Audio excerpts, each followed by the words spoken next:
So, what do you get when a US president and one of the world's richest men go head-to-head on social media? Well, apparently a sell-off in tech stocks. Hey everyone, it's Friday morning, June 6th, and welcome back to Capital Markets Quickie. I'm your host, Endrit Sella, here to break down yesterday's market action in just 2 minutes. Before we get started, a quick note, today's episode is sponsored by AMF Capital, Asset Management Frankfurt. For tailored investment solutions and top-quality mutual funds, visit amf-capital.de.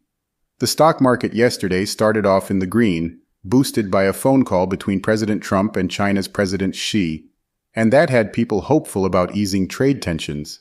But by the end of the day, things went south.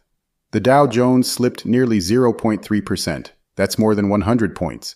The Standard & Poor's 500 lost over 0.5%, and the Nasdaq dropped more than 0.8%. So what happened? Well, it all came down to a public feud between Trump and Elon Musk.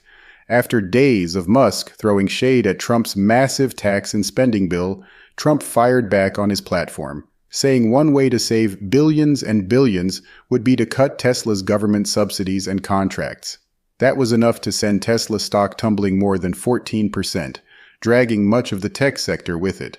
On the economic front, the latest labor data showed initial jobless claims hit their highest level in 8 months.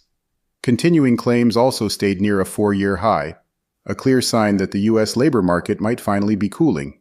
Now all eyes are on the May jobs report coming out Friday. Experts say this one could be the first true snapshot of how the labor market is holding up in this volatile trade environment.